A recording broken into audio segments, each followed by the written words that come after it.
On the very day of September 11, several commentators drew a parallel with the historical events of Pearl Harbor. And it's a day that will, as was the case with Pearl Harbor, live in infamy in American history. The last time there was an attack like this on the United States was Pearl Harbor.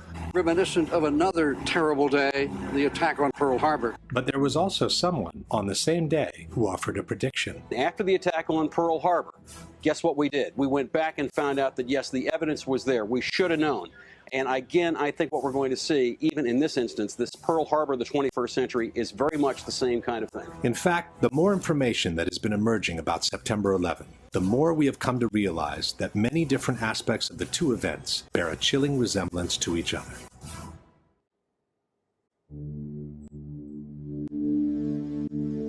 While both events were needed by the U.S. to go to war, in both cases, the ultimate goal was not the one initially stated. Roosevelt knew a surprise Japanese attack would enrage the public and jumpstart the American war machine. In this way, FDR would get backdoor entry into what he really wanted: war with Hitler. According to their own documents, before 9/11, the neocons knew that a surprise attack, like a new Pearl Harbor, would enrage the public and jumpstart the war machine against Afghanistan. In this way, they would get a backdoor entry into what they really wanted: the war with Saddam Hussein. From the very beginning, there was a conviction that Saddam Hussein was a bad person and that he needed to go. He says that going after Saddam Hussein was topic A 10 days after the inauguration, 8 months before September 11th. Before and during the war, the propaganda machine made a relentless effort to create a direct connection between Hitler and Japan. One poll taken immediately after Pearl Harbor showed that more than 60% of Americans believed that Germany was behind the attack. The Bush-Cheney propaganda machine made an even harder effort to create a direct association between Iraq and Osama bin Laden. By the end of 2003, nearly 70% of Americans believed that Saddam was implicated in the September 11 attacks. Top levels of the Roosevelt administration knew in advance that Pearl Harbor was going to be attacked. General Marshall and Admiral Stark, and indeed FDR, indeed knew that Pearl Harbor was being painted for a bombing run by the Japanese. Secretary of State Cordell Hull even knew the exact day of the attack, a week before it took place. Cordell Hull was Secretary of State, and he called me on Saturday morning, and he started to relate that Pearl Harbor would be attacked on December the 7th. Before September 11, many in the intelligence community knew the attacks were on their way. There was so much discussion about this attack. Everybody was talking about it. George Tenet had some meetings. Other analysts had meetings at the White House. Vital information on the Japanese attack was kept from those who could have used it to defend the Hawaiian port and to minimize the number of American casualties. Two men could use that information immediately: Admiral Husband Kimmel and Lieutenant General Walter Short, the commanders at Pearl Harbor. But they never get it. According to Hill, that was no mistake. If FDR and his administration deliberately withheld the vital intelligence from Pearl Harbor, and all the evidence indicates that they did, then it was certainly a deliberate conspiracy to set Pearl Harbor up for a total defeat. Before September 11, important information was kept from counterterrorism czar Richard Clark, who could have organized a defense and even have prevented the attacks altogether. You have to intentionally stop it. You have to intervene and say, no, I don't want that report to go. We therefore conclude that there was a high-level decision in the CIA ordering people not to share that information. In both cases, the pre-knowledge by the U.S. government on the upcoming attacks was denounced in front of Congress. In September 1944, Republican Representative Forrest Harness of Indiana made the first congressional charge about a Pearl Harbor conspiracy. He said that 3 days before Pearl Harbor, the Australian government had warned Washington that a Japanese aircraft carrier was headed towards Hawaii. But, he said, that information was withheld from Kimmel and Short. After September 11, Republican Congressman Curt Weldon denounced the pre-knowledge of information on the upcoming attacks, which was intentionally withheld from the intelligence community. This is an attempt to prevent the American people from knowing the facts about how we could have prevented 9/11, and people are covering it up today. When honest officials stumbled on important information on the Japanese attack, they went straight to their superiors, only to see that information ignored, diverted, or suppressed altogether. The Chief of Naval Intelligence in Washington, Captain Alan Kirk, recognized the message as plans for a bombing raid, but his persistent attempts to warn Kimmel ended when he was assigned to other duties. At Pearl Harbor, the Admiral had no way of knowing that Kirk had been repeatedly refused permission to warn him. In August 2001, FBI agent Colleen Rowley discovered information that could have led to uncover the September 11 plot. But her memos never got past her superiors, while she was prevented from pursuing the investigation any further. Finally, it turns out they were not read by the lawyer in the FBI who had the duty to send those over to the Department of Justice. Hours before the Japanese strike, Roosevelt's chief of staff, George Marshall, became suddenly unavailable, delaying the process of communication within the chain of command. General George Marshall, the man who should have acted, was nowhere to be found. Colonel Rufus Bratton was responsible for keeping Marshall supplied with such vital information. For Bratton, Marshall's sudden unavailability at a time when America was on the brink of war could not have been accidental. In the crucial hours of September 11, Defense Secretary Rumsfeld and other top military became suddenly unavailable, hampering the decisional process within the chain of command. For 30 minutes, we couldn't find him. Withholding information, however, may not have been sufficient to guarantee the success of the Japanese attack. The military capacity of the Hawaiian port was also kept below its requirements. General Short, faced with the need to send out long-range patrols, had only a handful of suitable aircraft. His demands for more were not seen as a priority. On September 11, only 4 jets remained on alert to defend the entire sector of the country most likely to suffer an attack. I've determined, of course, that with only 4 aircraft, we cannot defend the whole northeastern United States.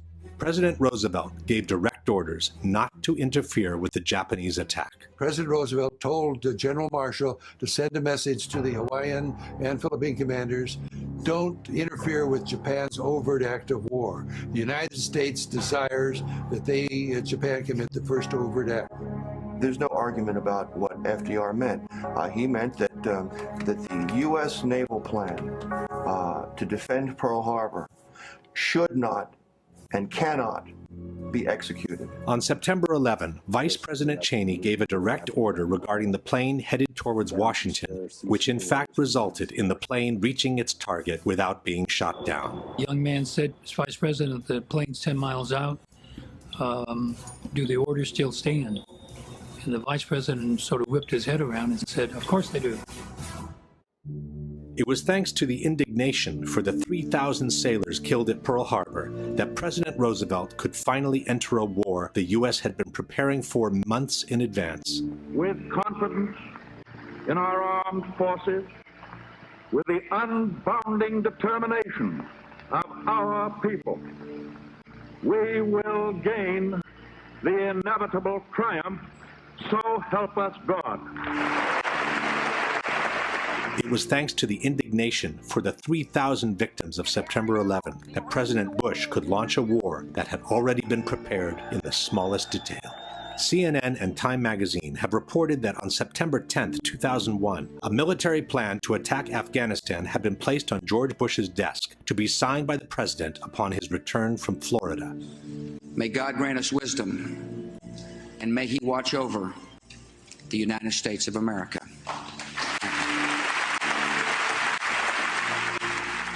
Then came the official commissions, which in both cases were tasked to find out whether there had been a conspiracy by the same authorities that were suspected of having participated in the conspiracy. Just 3 months after VJ Day, Senator Alvin Barkley of Kentucky convenes the Joint Congressional Committee on the investigation of the Pearl Harbor attack. The committee lays much of the blame on the commanders at Pearl Harbor and largely exonerates FDR and his top advisors.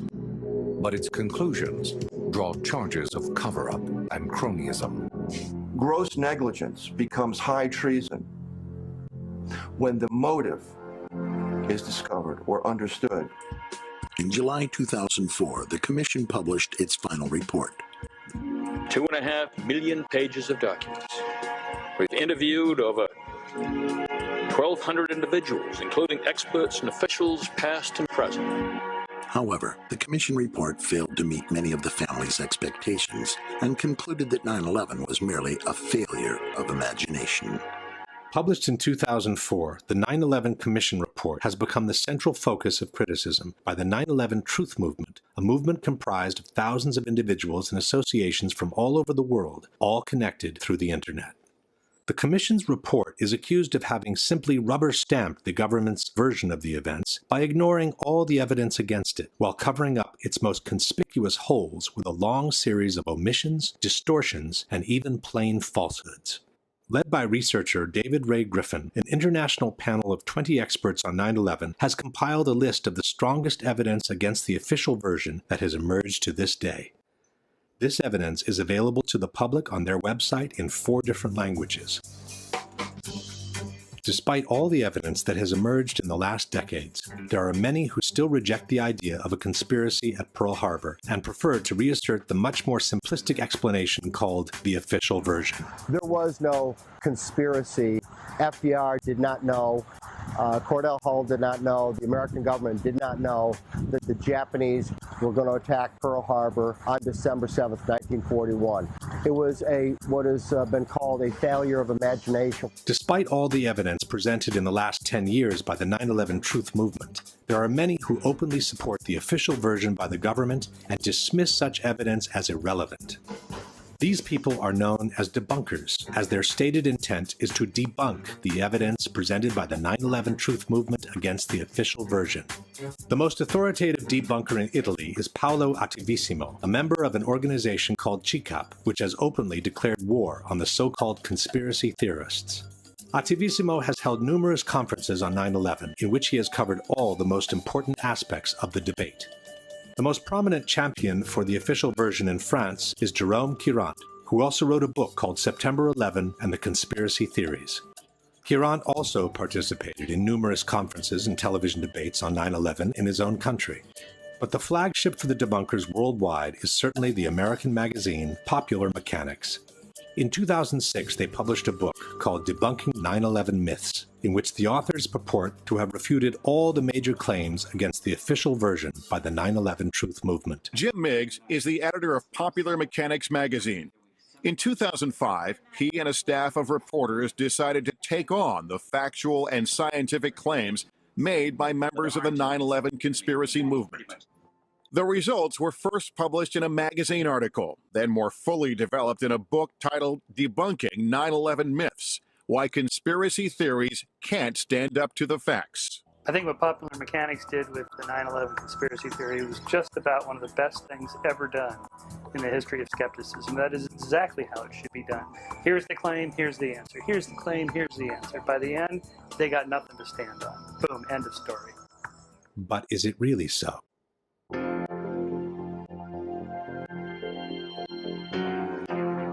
The debate on September 11 can roughly be divided into these areas of discussion. We have the 4 hijackings as the overarching event of the day, and we have the 3 different locations that were hit by the 4 airplanes.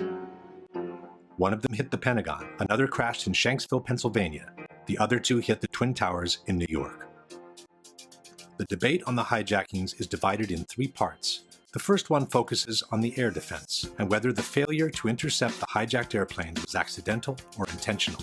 The second focuses on the hijackers, and whether they were actually aboard the airplanes or just the usual patsies.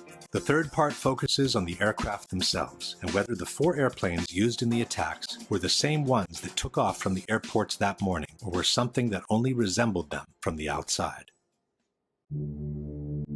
What initially raised suspicions on the true role of the military on September 11 is the fact that the U.S. air defense, which is arguably the most advanced and sophisticated in the world, was unable to intercept even one of the 4 hijacked airplanes in the course of over 1.5 hours. I remember thinking, where on earth are the interceptors? I'm an old interceptor pilot, and it's absolutely unbelievable that hijacked airliners could fly around for an hour and 40 minutes without being intercepted. As a former Minister of National Defense, why did airplanes fly around for an hour and a half without interceptors being scrambled? Take them, with a quick reaction alert. They should have been in the air in 5 minutes or 10 minutes. If not, as a Minister of National Defense, I would want to say, why not? This astonishing failure to respond was remarked by Senator Mark Dayton in the post-9/11 congressional hearings. But what I find much more shocking and alarming were the repeated and catastrophic failures of the leaders in charge and the other people responsible to do their jobs, to follow established procedures, to follow direct orders from civilian and military commanders. The official justification for this failure is a series of blunders, miscommunications, and mistakes that has come to be known as the incompetence theory. On that day, you saw a lot of well-meaning, confused people struggling to make sense of a terrible situation. They didn't even know where the planes were. One argument for the incompetence theory is that the air defense was conceived to protect the U.S. from external threats, not internal ones. The fact is that our air defenses, the whole NORAD system, was not at all geared towards protecting us from domestic aircraft. Quite the contrary. It was all set up to detect aircraft coming in from overseas. La difesa era predisposta per difendersi da attacchi provenienti dall'esterno. L'America era come fosse un castello con un fossato, ma questi hanno usato una catapulta per entrare. Saltando il fossato si sono trovati all'interno nel ventre mole dell'America e l'hanno potuta spolpare. What the debunkers forget to mention is that the responsibility for tracking internal hijacks has never fallen on the military to begin with. This has always been the duty of the Civil Air Traffic Controllers, the FAA, as explained by the Secretary of Defense himself. So the Department of Defense was oriented externally. Our radars were pointing out, not in, and the FAA was the one that then had the responsibility to say there's a hijack. Only then, explains author and researcher Nafiz Ahmed, is the military requested for assistance in scrambling their jets. Standard operating procedures dictate that as soon as a plane flies off course, the FAA will contact the plane and try to ask them what is going on. If there is a problem or if they cannot establish radio contact, then immediately the FAA will contact the Pentagon, who will, within a matter of minutes, a maximum of 10 minutes normally, will scramble fighter jets to intercept the civilian plane and to analyze the situation and see what is going on. The FAA authority over the national airspace is clearly acknowledged in this exchange between the military from September 11. If you can, hand the fighters over directly to FAA so that they're still under FAA control. We're never going to take them. Just work with them, coordinate with them as best that you can with that. Take them to the area and let them handle that airspace. Another argument for the incompetence theory is that by turning off the transponders, the hijackers had made the airplanes very difficult to be tracked on radar. That can't be overstated. The fact that once the hijackers turned off the transponders, you had air traffic control who were looking at something like 4,500 primary radar blips. They were trying to pick out the plane that they just lost. Non sapevano dove andare perché i terroristi hanno disattivato un dispositivo che si chiama transponder che localizza l'aeroplano. Spento quello, puff, sparisce il puntino. E dov'è? Non si sa dove è finito. This is not true. When the transponder is turned off, the controllers lose the information on the altitude, but they can still track the plane as a primary signal. The following example shows how long it took an air traffic controller to find American 11 on his screen after he was told the plane had been hijacked. Good morning, Washington. I got a situation here with American 11. We believe it's a possible hijack.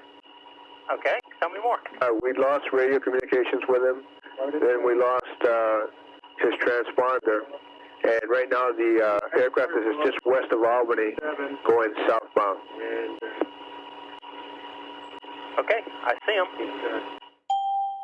United 175 never turned the transponder off. It just switched codes. United 175 is 50 miles northwest of New York City when its transponder code is suddenly changed.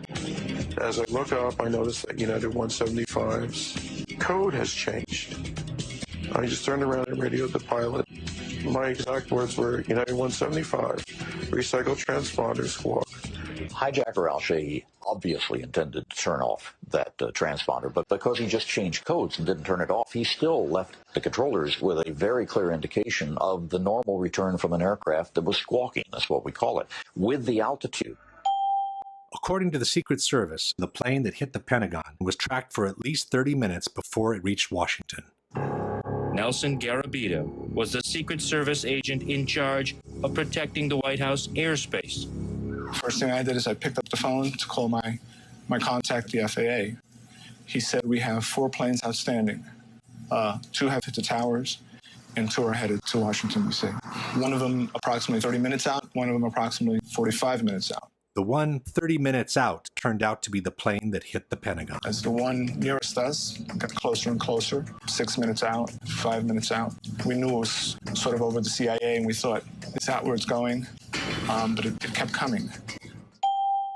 United 93 was also being tracked after the hijacking. We were tracking United 93, and I was in conversation with the FBI agent, and he was relaying to me that we suspect that this aircraft has now been taken over by hostile forces, described the sharp turn it made over eastern Ohio, and now is heading back along southwestern Pennsylvania. The airplane was being followed step by step, practically in real time. Right now, he is west of Johnstown still, 12 miles. At some point, it even turned the transponder back on, showing not only its position, but also the altitude. It looks like he's still turning. Hey, his transponder just came back on and it was showing 8,000 feet, 200. 8,200 feet. 8,200 feet. He's on the same code that he was before. Save for some moments of confusion, the 4 airplanes were being tracked by air traffic controllers all along.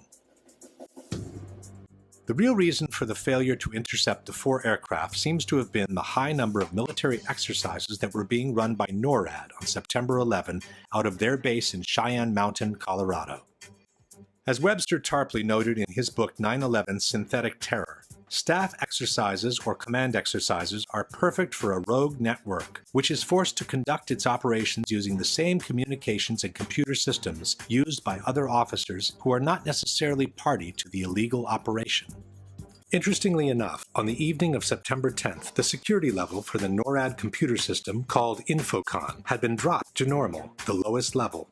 This made it easier for anyone to penetrate or compromise the computer networks of the air defense system. On September 11, between 4 and 10 military exercises had been scheduled, some of them involving false hijacks of commercial airplanes. This unusual number of exercises had 2 major consequences.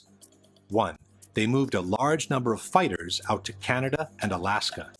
2, they created a major confusion in the system as soon as the real hijackings were reported. We have a hijacked aircraft headed towards New York, and we need you guys we need someone to scramble some F-16s or something up there to help us out. Is this real world or exercise? No, this is not an exercise, not a test. The process of authorization for scrambles was lengthy and complicated. Hey, I just talked to Otis here, and they said they needed a NEADS authorization. Confusion and pressure kept mounting. I don't know where I'm scrambling these guys to. I need a direction, destination. At times, communications were jammed. If you could do me a favor and have them call us, we cannot call out for some reason. Some in the military quickly realized the simulations were causing a problem. You know what? Get rid of this goddamn sim. Hey, turn the sim switches off. Get rid of that crap. I hope they cancel the exercise because this is ridiculous. But they were not canceled, even after both towers in New York had been hit, when everyone knew America was under attack. The war games continued. You guys watching the news? Yeah. I wasn't sure. I've been watching for about 10 minutes. They suspend the exercise? Not at this time, no. Apparently, someone took advantage of the situation. While the plane headed for the Pentagon was quickly approaching from the west, an unknown source, which was never identified, reported that American 11 was headed towards the Capitol even though the plane had already crashed into the North Tower. I just had a report that American 11 is still in the air and it's heading towards Washington. American 11 is still in the air? This attracted all the attention towards the so-called Phantom plane. He's still airborne, he's still a hijack out there, but we can't get a position on him. The jets from Langley were prepared to intercept it. I don't know if they might want to alert some aircraft down there, though, too. We have Langley on battle stations right now. Okay. Then they were scrambled straight for Washington. Foxy, scramble Langley, head towards the Washington area. Roger that. But a different command post, called Giant Killer, sent the fighters out to the ocean. Say again where you want him? We want him in the Whiskey 386 area. This didn't sit well with the operations center. Freaking Giant Killer and their wisdom sent him out over the water when we scrambled him to Washington. By the time the plane headed for the Pentagon was circling the Capitol, it was too late for the Langley jets to intercept it. Even after the Pentagon was hit, the war games were not suspended. And again, while United 93 was being hijacked, another false alarm attracted the attention in the opposite direction. Did you get the word? I got a Delta 89er southeast of Toledo. Delta 89, that's a hijack. They think it's possible hijack. South of Cleveland, we have a code on it now. Good, pick it up, find it. Fuck, another one. Major Nazipany turned to Toledo Air Force Base. I'm sorry to be so brief and quick on this, but there's another possible hijack about 50 miles east of Toledo, and you guys are the closest, and we need somebody airborne. But instead of getting help, his authority was questioned. What authority is this coming from? What authority is this coming from? The DO, is the best I can tell you. Nazipany vented his frustration to his superior, Colonel Marr. He's going to tell his commander, the commander's going to call you, because he doesn't believe the authority. Then they tried Duluth Air Force Base. What about Duluth? Okay, Duluth, got no fighters. Nazipany went all the way to the western quadrant looking for help. This is Major Cheney. Who is this? Hey, Kenny, this is Nasty. How you doing? Hey, doing all right. Hey, we're not doing so good right now. What I'd like to do, possibly steal some aircraft out of Fargo from you guys. But here, too, there were no planes ready for scramble. You're going to get 2 aircraft up in about 15 minutes. They tried Syracuse, but 20 minutes was the best they could do. Syracuse 2 airborne in 20 minutes. They tried Alpena, but the planes were just returning from their training. The Alpena thing isn't what we thought. There's 4 guys coming home from the range right now. They started looking for planes that were already up in the air for exercises. So, anybody in training, send them home. These training missions of Falcon, send them home. But those planes were spent at that point. They got no weapons. They just went straight around up to the range. They blew all their load. By the time refueled and armed jets were finally scrambled, the Delta flight turned out to be another false alarm. He was a hijacked aircraft. He is not a hijacked aircraft. He's taking precautionary measures and he's landing at Cleveland Center. Only after the Delta flight had landed were the war games finally suspended. So this is Captain Terracon, Gun Control. Yes. What we need you to do right now is to terminate all exercise inputs coming into Cheyenne Mountain. By then, also the 4th hijacked airplane had been turned into a pile of smoking rubble.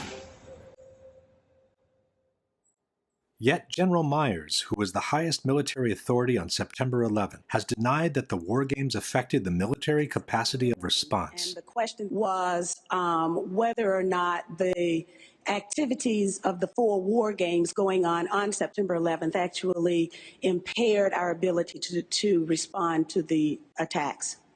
The answer to the question is no, did not impair our response. General Myers forgot to mention that on the morning of September 11, only 4 planes were armed and ready to intercept terrorists in the eastern region of the country. I've determined, of course, that with only 4 aircraft, we cannot defend the whole northeastern United States. That was the sensation of frustration, of I don't have the forces available to do anything about this. Myers instead has even suggested that the war games helped the military response. General Eberhart, who was then the commander of North American Aerospace Defense Command, as he testified in front of the 9/11 Commission, I believe he told them that it enhanced our ability to respond. What that means is all the battle positions that are normally not filled are indeed filled.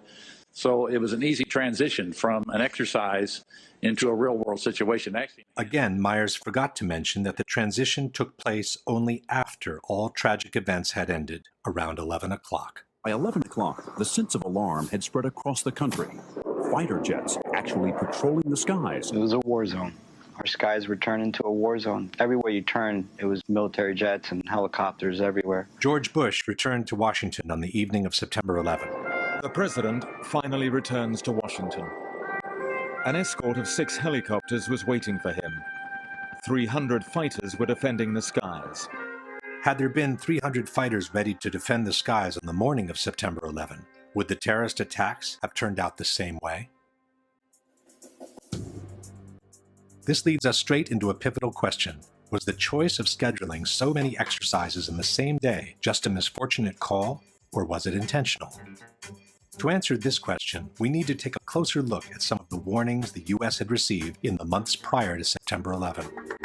By the spring of 2001, the system was blinking red, according to intelligence chiefs. The U.S. administration has always maintained that they knew the attacks were on their way, but they didn't have specific information on them. I knew there was another attack planning. I knew there was another attack coming. And the obvious question behind that is, well, why didn't you do something about it? We had no specific information. It was not specific as to time, nor place, nor manner of attack. No specific threat involving really domestic operation or involving what happened, obviously, the city's airliner and so forth. There were no warning signs that I'm aware of that would indicate this type of operation in the country. All these statements are false. A joint congressional inquiry on September 11 has revealed that, in spring and summer of 2001, there had been a flood of warnings about possible terrorist attacks in the United States, some using airplanes as weapons. In fact, as reported by the New York Times, American aviation officials were warned as early as 1998 that al-Qaeda could seek to hijack a commercial jet and slam it into a U.S. landmark. The London Times has revealed that the British MI6 had warned the American intelligence services about a plot to hijack aircraft and crash them into buildings 2 years before the September 11 attacks. Russian President Vladimir Putin has said publicly that he ordered his intelligence agencies to alert the United States last summer in 2001 that suicide pilots were training for attacks on U.S. targets. German intelligence alerted the CIA in June 2001 that Middle Eastern terrorists were training for hijackings. The Sunday Herald has confirmed that Britain gave President Bush a categorical warning to expect multiple airline hijackings 1 month before the September 11 attacks. Then there was the infamous August 6th memo. President Bush was told in August that Osama bin Laden might be planning an attack involving the hijacking of U.S. aircraft. It's titled, Bin Laden Determined to Strike in U.S. The 2-page memo states, FBI information indicates patterns of suspicious activity in this country, consistent with preparations for hijackings or other types of attacks. Maybe it's no coincidence that the FBI advised their own boss to stop flying commercial airliners as early as 6 weeks before 9/11. Why is the Attorney General of the United States doing all his air travel by specially chartered jet? The Justice Department cited what it called a threat assessment by the FBI and said Ashcroft has been advised to travel only by private jet for the remainder of his term. At this point, we can pose the following question. Knowing that the attacks were imminent, knowing that they might involve hijacked airliners, but not knowing where and when they could happen, would have been a good reason to beef up the defense and keep even more jets than usual on alert all across the country. Why instead schedule so many exercises in one day while leaving only 4 jets on alert to defend the very sector of the country that was most likely to be attacked? To bring even more confusion into the situation was a series of last-minute replacements and unexplained absences within the chain of command. The chairman of the Joint Chiefs of Staff was General Henry Shelton, but on September 11 he was absent, and his post was taken by his deputy, General Richard B. Myers. The FAA's National Operations Manager was Ben Sliney. On the morning of September 11, Sliney had been on that job for less than 1 day. The protocols required for Mr. Sliney to speak directly with the hijack coordinator, Lieutenant General Mike Canavan. But Canavan on that day was in Puerto Rico, and apparently he had forgotten to designate a replacement. In regards to the ensuing confusion, Mr. Sliney has stated, "That's incredible. There is only one person. There must be someone designated or someone who will assume the responsibility of issuing an order." At the head of the National Command Center was General Montague Winfield. But on the evening of September 10th, Winfield instructed Captain Charles Leidig to take his place on the following morning. Leidig had been just recently certified for that post and was also on his first day on the job. At the operation command of NEADS was Colonel Marr. When Marr called his superior, General Arnold, to get authorization to scramble the jets from Otis, he was told that Arnold was in a meeting where he could not be reached by telephone. Marr had to physically send a messenger looking for him. Precious minutes were lost as Marr waited for Arnold to return his call, and when the fighters were finally scrambled, it was too late for them to intercept American 11. The top commander in charge of NORAD was General Ralph Eberhard, who was stationed at Peterson Air Force Base in Colorado. Eberhard told the 9/11 Commission that he was made aware of the first hijacking practically at the same time American 11 slammed into the North Tower. He then went to his office and saw the CNN broadcast of the World Trade Center explosion. After the second impact, writes the Commission, it was obvious to Eberhard that there was an ongoing and coordinated terrorist attack. At that point, Eberhard called General Myers to update him on the situation. But even though both generals knew the country was being attacked by hijacked airplanes, neither of them suggested suspending the war games and recalling all the fighters available as soon as possible. Furthermore, instead of getting on the phone and taking control of the situation in the most crucial moment of the day, General Eberhard chose to get in his car and drive from the Peterson base to Cheyenne Mountain. The 30-minute drive put him completely out of the loop, since Eberhard couldn't receive telephone calls, wrote the Denver Post, as senior officials weighed how to respond. General Eberhard was also the person responsible for lowering the security level of the defense computer system on the evening of September 10th. And then there was Donald Rumsfeld. As stated by the 9/11 Commission, procedures called for the hijack coordinator on duty to contact the National Military Command Center and to ask for a military escort aircraft to follow the flight. The NMCC would then seek approval from the Office of the Secretary of Defense to provide military assistance. If approval was given, the order would be transmitted down NORAD's chain of command. But this kind of procedure becomes difficult to follow when the hijack coordinator is in Puerto Rico. No one knows who the replacement is. The military command is in the hands of a total rookie, and the Secretary of Defense is nowhere to be found. Donald Rumsfeld told CNN that he was informed of the Trade Center being hit some 15 minutes before the Pentagon was hit. This places the episode around 9:22 in the morning. And after the Pentagon was hit, rather than go to the command center and take charge of the situation, the Secretary of Defense chose to lend a helping hand on the Pentagon's lawn. It's almost as if Rumsfeld didn't feel the need to be informed about what was happening to his country under attack. The Secretary of Defense is outside the burning building, while inside the Pentagon. For 30 minutes, we couldn't find him. And just as we began to worry, he walked into the door of the National Military Command Center. By the time Rumsfeld walked into that door, all major events had ended. In fact, Rumsfeld told the 9/11 Commission that he was just gaining situational awareness when he spoke with the Vice President at 10:39. That's more than 1.5 hours after the whole world knew that America was under attack. Why would so many rookies be placed in key positions? And why would so many top officials be either absent or unavailable on a day when so many exercises were scheduled is a question that remains to be answered. Question.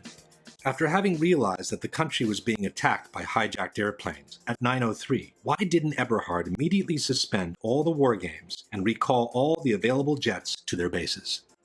Why didn't Myers order him to do so after having been briefed by Eberhard on the ongoing attack?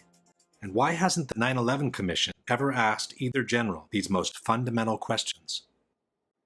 The final argument against the incompetence theory is offered by researcher Nafiz Ahmed. If we try to explain it by using the incompetence theory, it doesn't make sense. For example, if it was incompetence, we would expect that there would have been a normal inquiry into what went wrong. We would have expected that there would be some kind of reprimands, that certain officials would be downgraded, or they would lose their jobs, or something would have happened to correct the situation. But we find that there has been no such reprimands at all. Not only that didn't happen, but the opposite took place. After 9/11, most of the high-ranking people involved in this catastrophic failure were either confirmed to their posts or promoted to higher levels. Condoleezza Rice, who had misrepresented the information the government had on the attacks in a sworn testimony, kept her post as National Security Advisor and went on to become Secretary of State in the following Bush administration.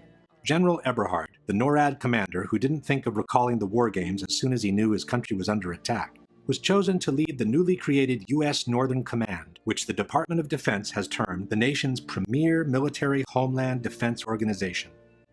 Donald Rumsfeld, who acted more like an estranged passerby than the Secretary of Defense, kept his post at the Pentagon and began enjoying the largest increase in military spending after the Vietnam War. Richard B. Myers, despite the total breakdown under his leadership, was promoted to chairman of the Joint Chiefs of Staff, the highest military post in the country. On September 13, confirmation hearings were held for General Myers as if nothing ever happened, while people were still being pulled alive from the rubble at Ground Zero. While at the Pentagon, the military appeared completely aloof from the events unfolding. At the White House, the coordination activities seemed to be concentrating under the firm authority of Vice President Cheney.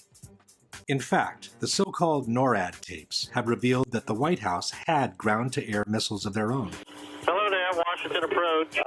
Make sure that the center does not have anything above our airspace also. The Secret Service is going to start shooting at anything in the air.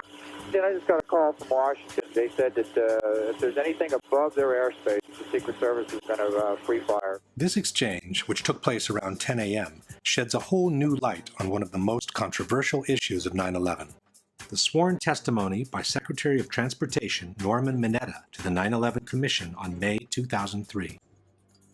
Mineta was being questioned about the events that took place in the PIAC, the underground bunker in the White House, from where Dick Cheney took charge of the situation after convincing President Bush to stay away from Washington for safety reasons.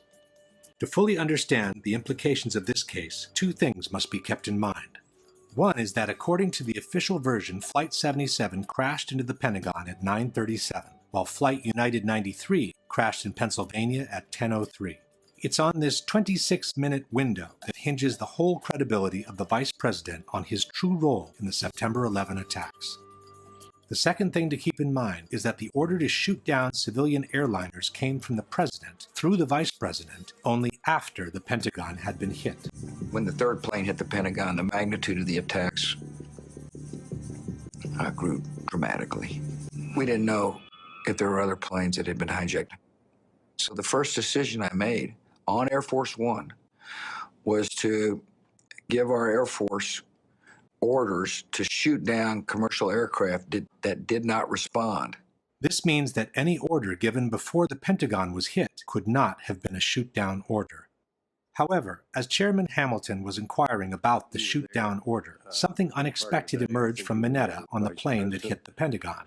And we had that order given, I think it was by the President, that authorized the shooting down of commercial aircraft that were suspected to be controlled by terrorists.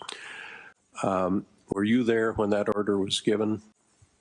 No, I was not. I was made aware of it during the time that the airplane coming in to the Pentagon. There was a young man who would come in and say to the Vice President, the plane is 50 miles out. The plane is 30 miles out.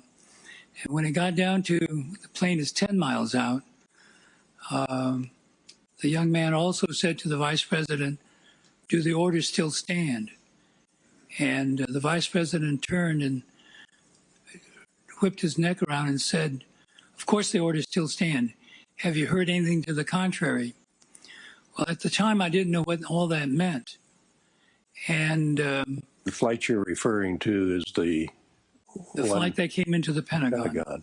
Yeah. Mineta's deposition posed a major problem. Since the shoot-down order was given only after the Pentagon was hit, Cheney's order sounded very much like one not to shoot down the plane. Hamilton immediately suggested that what Mineta had witnessed was also a shoot-down order. Let me see if I understand. The plane that was headed toward the Pentagon and was some miles away, there was an order to shoot that plane down. Well, I don't know that specifically. Commissioner Romer picked up where Hamilton left off. You said, if I understood you correctly, that you were not in the room when the decision was made to what you inferred was a decision made to attempt to shoot down Flight 77 before it crashed into the Pentagon. Is that correct? I didn't know about the shooting, the order to shoot down. Commissioner Romer then tried to suggest a different solution. Was there another line of communication between the Vice President and you said you saw Mr. Richard Clark on your way in? Was Clark running an operations center as well on that day? Dick was in the Situation Room. So there was a Situation Room making decisions about what was going to happen on shoot downs as well as the PIAC? I don't believe they were making any decisions. I think they were more information gathering from various agencies. Could it have been in the Situation Room where somebody in the Situation Room recommended the shoot down and the Vice President agreed to that? Commissioner Romer, I would assume that a decision of that nature would have had to be made at a much higher level than the people who were in the Situation Room. Unable to resolve the discrepancy, the 9/11 Commission took a series of dramatic steps. Firstly, they simply excluded Minetta's testimony from the final report. In the 560 pages of the report, Norman Mineta is mentioned only once, in an unrelated circumstance. His presence in the PIOC is never even acknowledged, and the video segment you have just seen has been removed from the Commission's official website, and it's no longer available. Secondly, the 9/11 Commission moved Dick Cheney's arrival in the PIOC to after the Pentagon had been hit. From the final report we read, the Vice President entered the underground tunnel leading to the shelter at 9:37, which is the same time the Pentagon was hit. The Commission stated that Dick Cheney remained in the tunnel for more than 20 minutes trying to complete a call to the President, and that he only entered the PIOC at 9:58. Why would the Vice President spend more than 20 minutes in a tunnel trying to make a phone call when the PIOC is fully equipped with all kinds of telephones has never been explained. As a third step, the Commission moved the exchange with the young man to after 10 o'clock and rewrote it in order to reconcile it with the official version. From the final report we read, at some time between 10:10 and 10:15, a military aide told the Vice President and others that the aircraft was 80 miles out. Vice President Cheney was asked for authority to engage the aircraft. The military aide returned a few minutes later and said the aircraft was 60 miles out. He again asked for authorization to engage. The Vice President again said yes. In summary, the window of time Mineta described as during the time of the plane coming into the Pentagon had become 10:10 to 10:15 in the Commission report. The 50 miles out reference by Mineta had become 80 and 60 miles out in the report. The 30 miles out and 10 miles out mentions by Mineta were removed, and the unspecified order by Dick Cheney to the young man had become a straightforward shoot-down order. And now that the episode had been moved to after 10 o'clock, the Commission could maintain that the exchange Mineta had witnessed was referring to Flight 93 when the shoot-down order was already in place, and not to the flight that hit the Pentagon. There was only one problem with this version of the events. Norman Mineta had to be terribly confused in his recollections, as he could not have been with the Vice President in the PIOC at the time the Pentagon was hit. To support this theory, the debunkers point at a statement by Mineta, who said he arrived at the White House while it was being evacuated. Since the official order of the evacuation came at 9:45, contend the debunkers, Mineta could not have been with the Vice President in the PIOC at the time the Pentagon was hit. Quando ci sono arrivato. Quindi questa informazione ci permette di localizzare cronologicamente il momento in cui Mineta è entrato a Casa Bianca. But in the same deposition, Mineta also stated that he arrived at the PIOC at about 9:20 a.m. So it's presumable that he was referring to the people that had already started leaving the White House before the official order of evacuation was given. In fact, at 9:52, CNN reported that a slow evacuation of the White House had started some 30 minutes earlier, much before the official order was given. Furthermore, a Secret Service timeline compiled by the 9/11 Commission staff shows that the 30 miles out and 10 miles out calls came at 9:31 and 9:34 respectively. This clearly places the exchange Mineta witnessed before 9:37. At the same time, the main problem with placing Cheney's removal from his office at 9:37 is Dick Cheney himself. On September 16, 5 days after the events, Cheney stated on Meet the Press that he was taken into the bunker shortly after the second tower was hit, which happened at 9:03. So we turned on the television and watched for a few minutes and then actually saw the second plane hit the World Trade Center.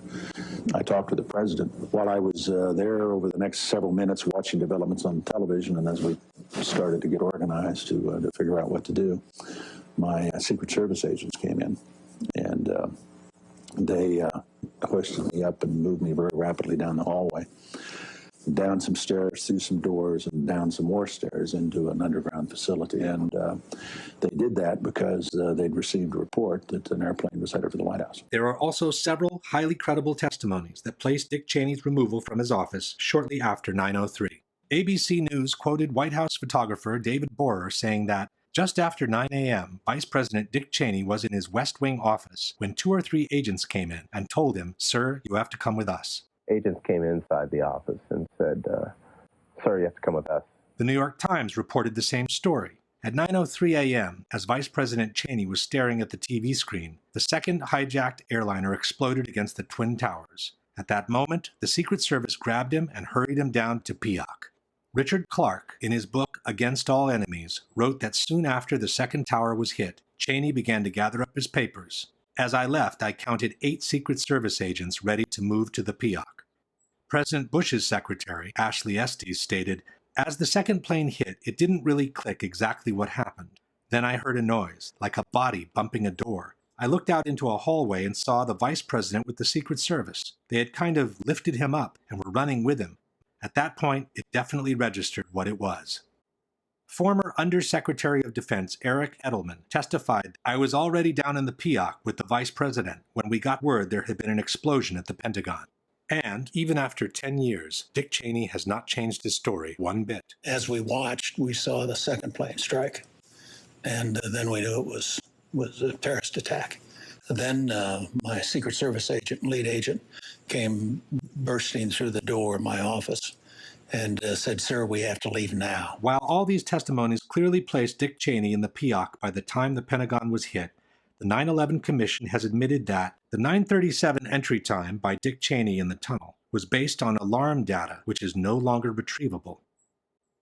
And, most important of all, Mineta himself recalls being with the vice president by the time the Pentagon was hit. So then someone came in and said, Mr. Vice President, there's been an explosion at the Pentagon. In the course of time, Secretary Mineta has never changed his story, repeatedly confirming both the location and the timing of the event. And then all of a sudden, as I was talking to him, he said, I lost the bogey, lost the target. I said, well, where is it? He said, well, somewhere between Roslyn and National Airport. And about that time, someone broke into the conversation. Said, Mr. Secretary, we just had a confirmation from a Arlington County police officer saying that he saw an American Airlines plane go into the Pentagon. That the exchange Mineta witnessed was referring to the plane that hit the Pentagon should be beyond doubt at this point. But we still don't know what was the order given by Dick Cheney to the young military, whose name turned out to be Douglas Cochran. In 2010, some researchers tracked down Mr. Cochran and asked him to clarify what the orders by Dick Cheney were. Mr. Cochran confirmed being the person involved in the exchange, but declined to elaborate. He simply stated that everything that happened on that day has been well documented. The 9/11 Commission report is the authoritative narrative on the events of 9/11. I have nothing to add. In fact, it turns out that in 2004, the 9/11 Commission did interview Douglas Cochran, military aide to the Vice President, on the inbound aircraft and on the shoot-down language used. But his interview has been withdrawn from public access, and to this day, it remains classified. While we wait for that document to be declassified, we can piece together the information we already have. 1. The sky over Washington is Class Bravo, restricted airspace. It's called Prohibited Area 56. In order to enter it, an airplane must have clearance from air traffic controllers, active two-way radio communications, and its transponder must be on. Otherwise, it's to be considered hostile and it could be shot down. 2. As explained by former Secretary of Defense Caspar Weinberger, in a time of crisis, the Washington airspace goes into an actual lockdown. You would do what is being done, and that is closing off the entire airspace so that you, in effect, the whole Washington area is a no-fly zone, so that any planes that can't identify themselves and get into that are to be shot down. 3. The White House had ground-to-air missiles of their own. Hello there, Washington approach. Make sure that the center does not have anything above our airspace also. The Secret Service is going to start shooting at anything in the air. 4. As the unknown airplane was approaching the protected airspace, it had no clearance from air traffic controllers, no radio communications active, and the transponder was off. He said, we're tracking an airplane coming in, but the transponder has been turned off. So we don't have any identification on the airplane. We know it's coming in fast. A representation of the FAA radar scope based on information obtained by 2020 shows the plane headed straight for what is known as P-56, Prohibited Airspace 56, which covers the White House and the Capitol, at a speed of about 500 miles an hour, with no radio contact whatsoever. It would be unprecedented for a commercial plane to come screaming through your airspace at that kind of speed, unidentified, without making some type of communication. This made it a perfect candidate for a shootdown, especially after 2 towers in New York had already been hit by an airplane. 5. The Secret Service had known about the incoming airplane for the last 30 minutes, so it's presumable they would have been ready to shoot it down if it became necessary. One of them approximately 30 minutes out, one of them approximately 45 minutes out. So we knew we had some time, but little time. Our supervisor picked up our line to the White House and started relaying to them the information. We have an unidentified, very fast-moving aircraft inbound toward your vicinity. Despite all this, no one moved a finger as the unknown threat kept rushing towards the Capitol. Someone came in and said to the vice president, there's a plane out about 50 miles out.